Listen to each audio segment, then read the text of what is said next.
Thank you. Thank you. Thank you so much. Thank you, everybody. Please have a seat. Well, good morning, everybody. It is good to be here at the Department of Homeland Security. And let me thank Jay Johnson not only for the outstanding job that he is doing as Secretary of DHS, but also for a short introduction. I like short introductions. Give him a big round of applause.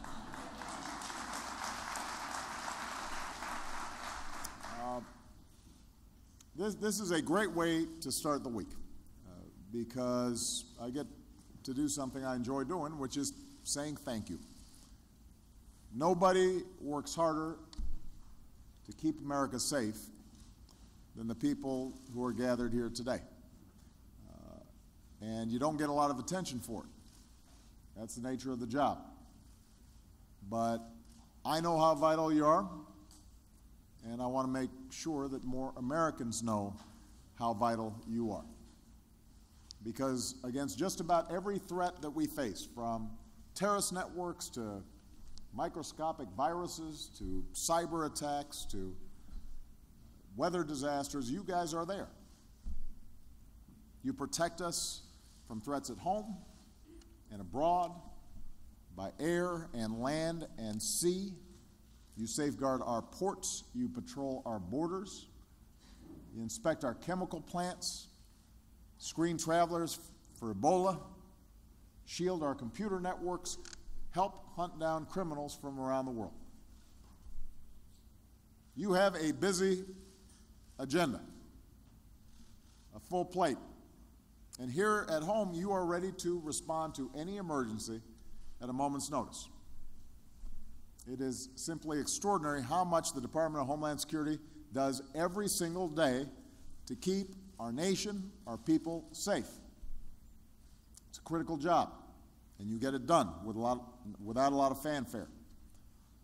And I want to make sure that you have what you need to keep getting the job done. Every American has an interest in making sure that the Department of Homeland Security has what it needs to achieve its mission, because we are reliant on that mission every single day. Now, today I'm sending Congress a budget that will make sure you've got what you need to achieve your mission. It gives you the resources you need to carry out your mission in a way that is smart and strategic and makes the most of every dollar. It's also a broader blueprint for America's success in this new global economy. Because after a breakthrough year for America, at a time when our economy is growing and our businesses are creating jobs at the fastest pace since the 1990s, and wages are starting to rise again, we've got some fundamental choices to make about the kind of country we want to be. Will we accept an economy where only a few of us do spectacularly well? Or are we going to build an economy where everyone who works hard has a chance to get ahead? And that was the focus of my State of the Union address a couple of weeks ago, what I called middle-class economics. The idea that this country does best when everybody gets a fair shot, and everybody's doing their fair share, and everybody plays by the same set of rules. The budget that Congress now has in its hands is built on those values. It helps working families' paychecks go farther by treating things like paid sick leave and child care as the economic priorities that they are. It gives Americans of every age the chance to upgrade their skills so they can earn higher wages. And it includes my plan to make 2 years of community college free for responsible students.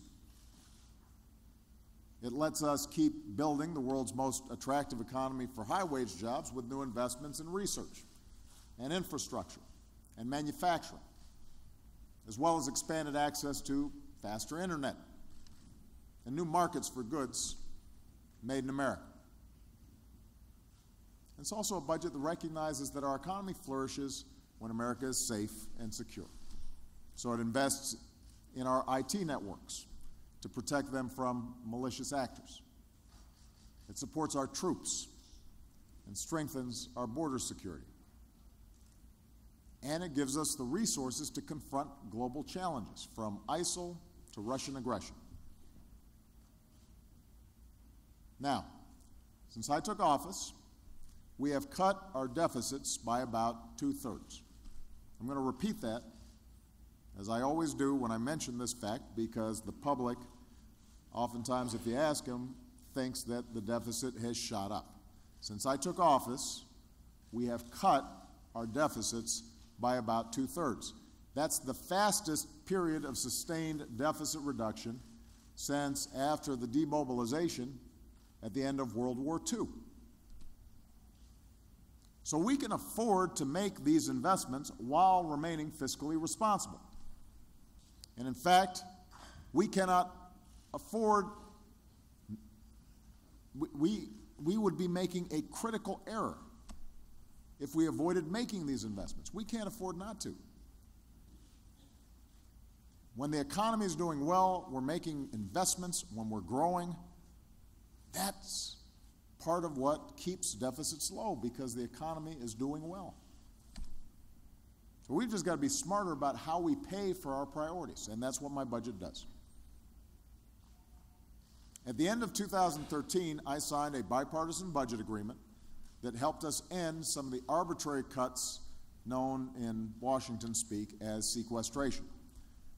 And folks here at DHS know a little too much about sequestration, because many of you had to deal with those cuts and the uncertainty around them. And it made it a lot harder for you to do your jobs.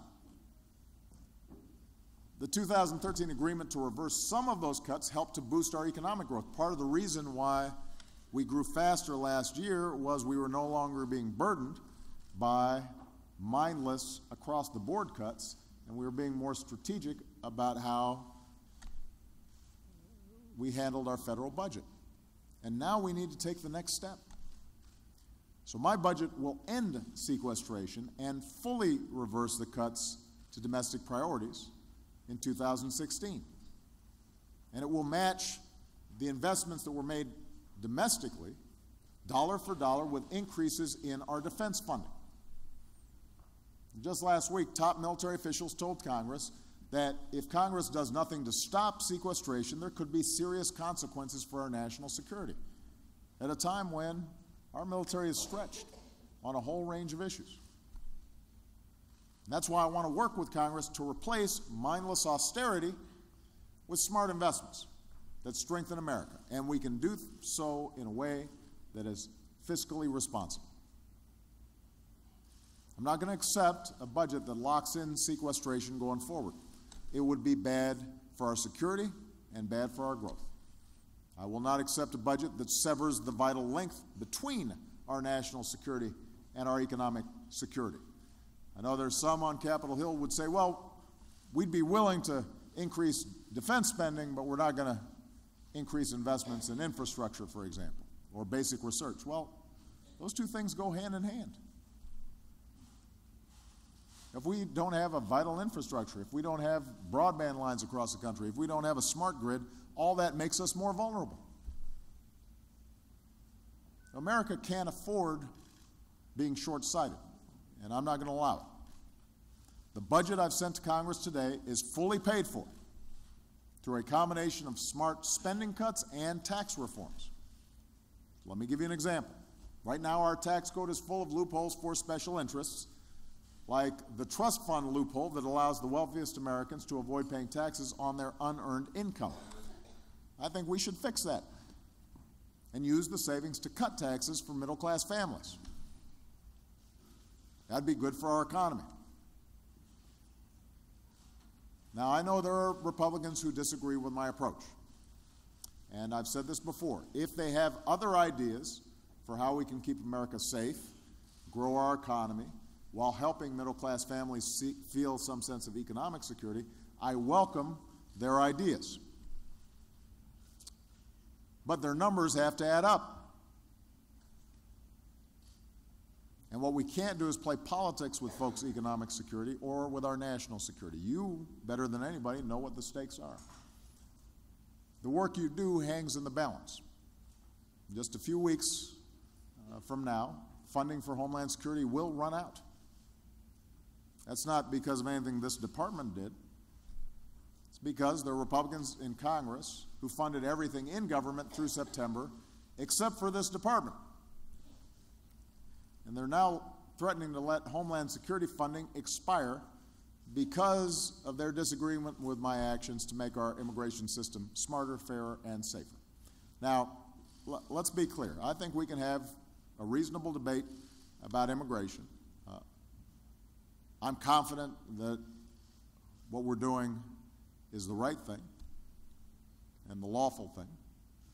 I understand they may have some disagreements with me on that, although I should note that a large majority or a large percentage of Republicans agreed that we needed comprehensive immigration reform, and we're prepared to act in the Senate and should have acted in the House. But if they don't agree with me, that's fine. That's how our democracy works. You may have noticed they usually don't agree with me. But don't jeopardize our national security over this disagreement. As one Republican put it, if they let your funding run out, it's not the end of the world. That's what they said. Well, I guess literally that's true. It may not be the end of the world, but until they pass a funding bill, it is the end of a paycheck for tens of thousands of frontline workers who will continue to get to have to work without getting paid. Over 40,000 Border Patrol and Customs agents, over 50,000 airport screeners, over 13,000 immigration officers, over 40,000 men and women in the Coast Guard. These Americans aren't just working to keep us safe. They have to take care of their own families. The notion that they would get caught up in a disagreement around policy that has nothing to do with them makes no sense. And if Republicans let Homeland Security funding expire, it's the end to any new initiatives in the event that a new threat emerges. It's the end of grants to states and cities that improve local law enforcement and keep our communities safe. The men and women of America's Homeland Security apparatus do important work to protect us, and Republicans and Democrats in Congress should not be playing politics with that. We need to fund the department. Pure and simple. You've got to put politics aside, pass a budget that funds our national security priorities at home and abroad and gives middle-class families the security they need to get ahead in the new economy. This is one of our most basic and most important responsibilities as a government. So I'm calling on Congress to get this done. Every day we count on people like you to keep America secure, and you are counting on us as well to uphold our end of the bargain. You're counting on us to make sure that you've got the resources to do your jobs safely and efficiently, and that you're able to look after your families while you are out there working really hard to keep us safe. We ask a lot of you. Least we can do is have your backs.